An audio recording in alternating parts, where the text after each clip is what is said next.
In today's video, I'm going to be using a digital camera from the year 2004. The camera in question is the FUJIFILM F440. This is probably one of my favourites in my collection, and I'll go into more detail about why that is later on in the video. I've taken the camera out and about with me to a few different locations. I'll be very honest, I wasn't entirely sure where I wanted to take this camera specifically, but sometimes that can be nice for yourselves, as you will be able to see what the camera can do in different environments. I also edited a few of the images, but I'd like to show you them at the end of the video because I like to show exactly how the camera does just on automatic mode. So if you was to get one of these old cameras, you'll know what it can do straight from the box type of thing. And then obviously if you are someone that likes to use the manual settings or edit your images, you can do that after. So yeah, let's get into some of the footage and images. As I said, it's quite random locations. I went to the beach, and then I also went to a sort of countryside-y river, I guess that's what you call it. It's just like a body of water with loads of nice boats, and it just felt very countryside-y, so I thought it'd be the perfect place to try and catch the sort of old digital vibes. So I hope you like the images.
I only seem to have one slight issue with the images using this camera, and it was the sky being too overexposed in this particular image.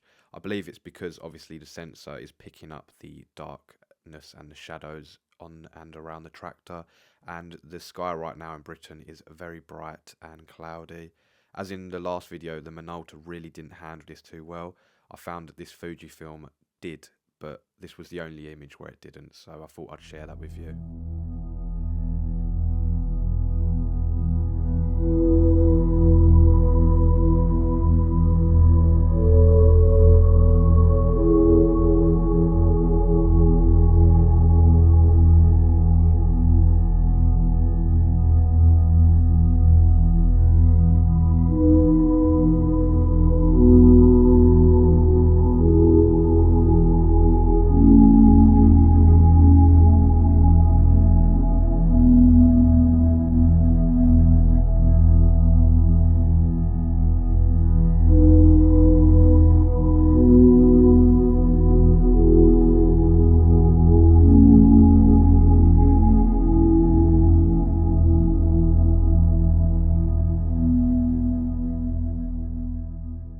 I was lucky enough to visit Kew Gardens as well whilst I was using this camera, so I decided to take it there.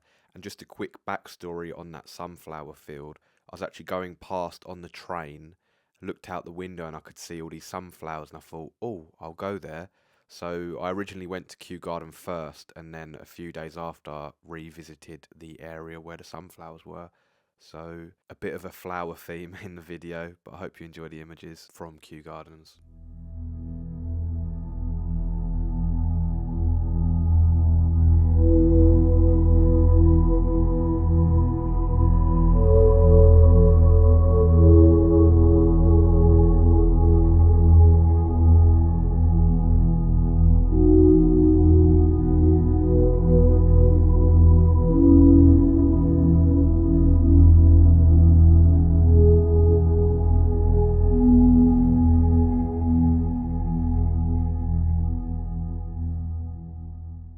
So I guess I should do some talking about the camera, as that is probably what you're here for, as well as to see what it can do in terms of the images.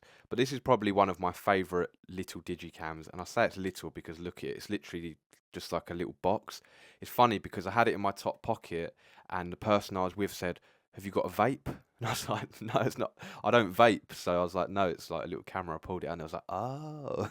So it's really compact, and I guess you'd call it quite cute in a way, and that just adds to the charm of the camera. It's very simple. There's not really a lot to do. Obviously, there's a few settings you can change, and that's what I personally like about using these old cameras is you just pick it up and you can go, no messing around, but you do have the option to change the settings in the menu to shoot how you'd shoot. It is a 4.1 megapixel camera, and what I'll do is I'll leave some specs up on the screen now for anybody that's interested.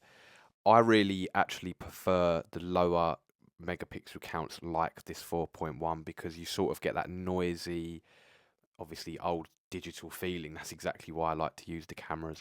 And when you come to editing the images, like I'm going to show you in a minute with some of my preset pictures, you can really get it looking like crunchy and really get that noisy sort of feeling in the images. So this camera really does that for me, and it's why I've left it on my shelf. If you've watched any of my other videos, you'll notice that this camera is always in the background because it's one that I like to just grab and go out with. Although I do like to try a lot of different digital cameras, and for the next video, I've actually got it here because it arrived today.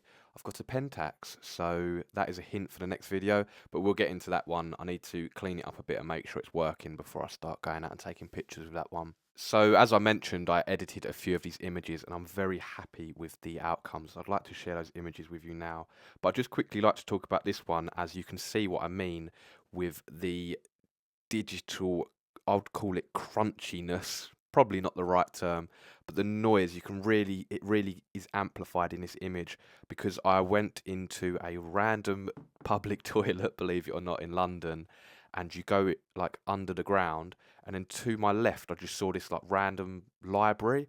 I was a bit like, what's going on in there?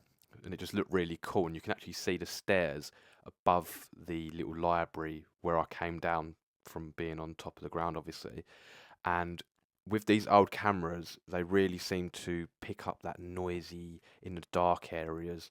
And I just managed to throw one of my presets on that I'd like to talk about as well. So I'm just really happy with how I was able to amplify that digital dark noisiness with my presets that you can actually download below in the link below. I'm not trying to like push them on you, but they really seem to work for what I like to make my images look like. So I'm going to share a few more of the images that I edited, and if you do like the presets or how they look, then obviously you can download them below if you want.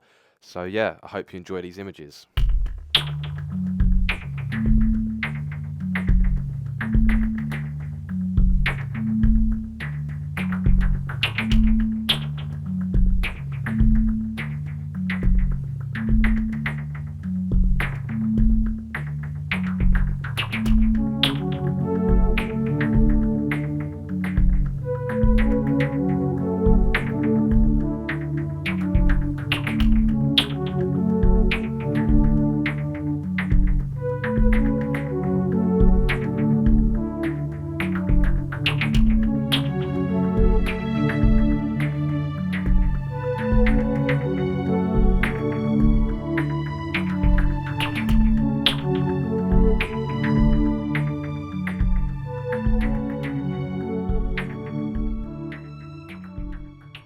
Well, that rounds up this video. I hope you enjoyed it. If you did make it this far, I thank you very much that you even give my content a chance, because I'm still on like a path of learning what videos work and what you guys like to watch. So if you have any recommendations for cameras you want me to use or anything I should do differently in my videos, please comment below. I would love to grow this community with you guys and continue making these fun videos. So thank you for watching.